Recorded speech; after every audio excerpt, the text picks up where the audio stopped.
Dumu, Mid-Autumn Night. A silver candle in autumn lights the cold, painted screen. A light silk fan beats. Fireflies flow around it. In my courtyard, the night sky is clear as water. I sit and watch herd boy and weaver girl meet. So we continue with Dumu's poems. I think this is the 7th out of 9. And this is also a pretty special poem in his corpus, because I believe I've read somewhere this is his most famous poem, or at least one of his most famous poems. Now, the topic on the face of it is pretty conventional, as you probably have already recognized. This is a take on the sub-theme of wakefulness at night. There is a person, not explicitly stated, at least not directly in the poem, if it's a man or a woman, although there are many indirect signs that point towards the abandoned palace beauty. He or she is unable to sleep because of love sickness and longing and frustration. And that person stays awake. We get more indications of the time in which this is taking place, not only because of the mid-autumn in the title, the reference in the last line, as we will explain later, to the herd boy and the weaver girl meeting, points us to the famous seventh month festival, which was celebrated both in classical China and Japan. It's called Tanabata in Japanese, and it's a festival that takes place on the 7th day of the 7th autumn moon, of the 7th month, which in the lunisolar calendar of Chinese and Japanese would have been the second month. No, sorry, the first month of autumn. So probably September, October. So that's the setting. It's a woman, probably a woman. We will explain why a woman, lamenting her condition. And remember, we've encountered lots of poems about palace women. They are at the same time objects of voyeuristic gaze on the part of the poet and the reader, generally bedecked in luxurious clothing and surrounded by fabulous objects. But they're also a sad, melancholy sight because of the loneliness that they have to spend their lives in. After all, they're birds in a gilded cage. And this sadness, this melancholy gets compounded and gets intensified both by the general autumn setting of the poem, but even more so by the Tanabata festival setting, which is also a festival of parted lovers, of separated lovers. Okay, then, so as usual, let's take a look at the poem couplet by couplet. A silver candle in autumn lights the cold painted screen. A light silk fan beats. Fireflies flow around it. Now, this first couplet, after we get introduced to a poem about autumn, the first couplet is pretty ambiguous, pretty nondescript. It basically paints in front of our eyes 3 objects: a silver candle, a painted screen, and a silk fan. They are all luxurious objects. So, silver candle, painted screen, silk fan should start locating us in some prosperous place. This could be the bedchamber or the quarters of some rich lady or rich woman. It would be more typical or more stereotypical to expect the space of a woman, but in the imperial palace, so probably a concubine or a princess. So even though only objects are mentioned, we are getting an indication of the possible place where we are. Some luxurious apartments within the imperial precincts, within the imperial palace. No protagonist is evoked directly, but this is a very traditional classical Chinese poetry technique. The description of the object is meant to connote the description of the feelings of the people involved and of the tone of the poem. So we get a silver candle in autumn. So it's autumn. Remember, the sad season, the melancholy season. And this silver candle lights the cold painted screen. Why should the screen be cold? The screen feels cold or dark Autumn is not generally a season associated with cold. It's associated with coolness. So it's not the stifling heat of the summer, but it's not yet the cold of the winter. It's a pretty likable temperature even at night. And yet the silver light, the silver-like moonlight that this silver candle might be emitting, lights a cold painted screen. So this cold screen probably refers to the cold atmosphere, which, as I said, is probably not climatologically cold. Well, it's cold from the point of view of the protagonist of the scene, the woman who feels cold and lonely, which means she sees cold and loneliness wherever she gazes at. Now the second line furthers this even more. In the second line, there is only one object. A light silk fan beats.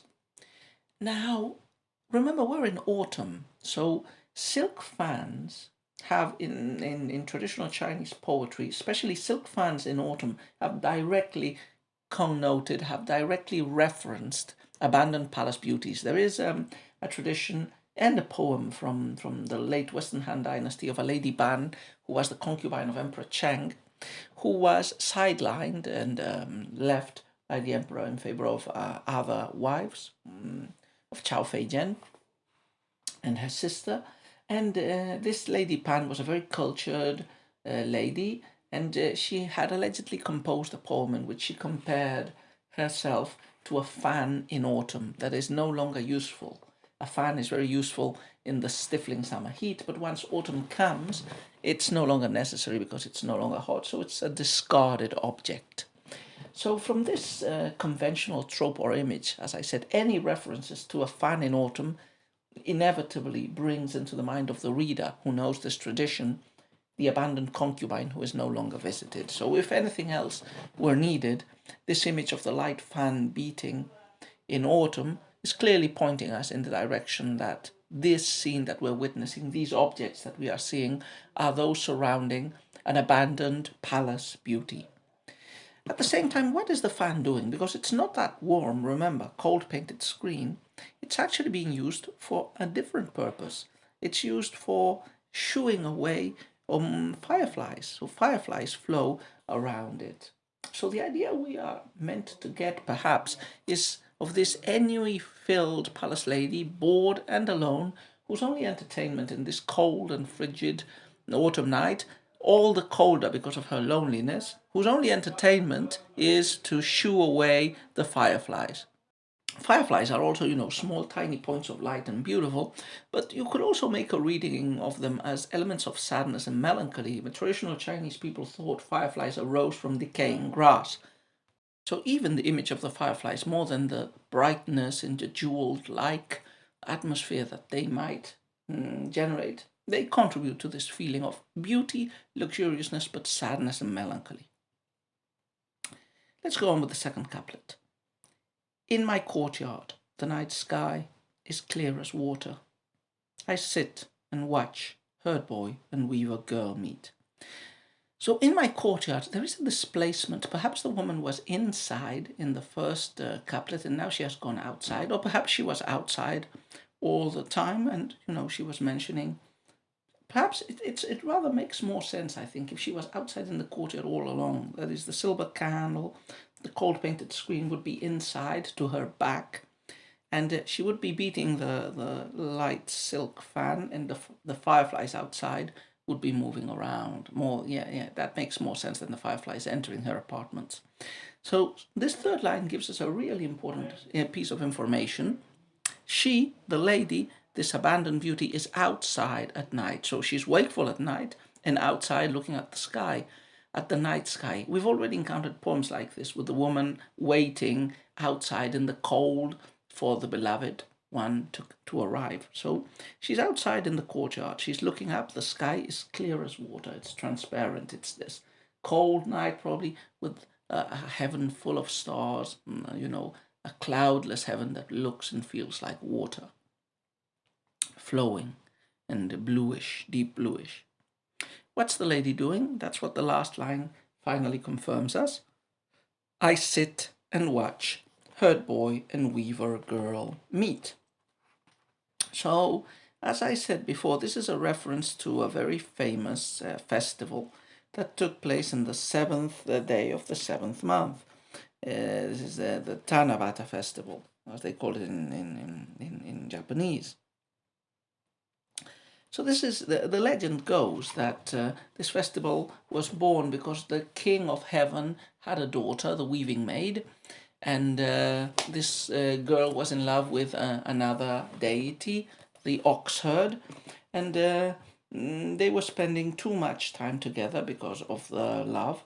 So the emperor, or this heavenly god, made them separate and sentenced them to be separated all through the year except for one night, the seventh night of the seventh month, where for that just one night they could be together.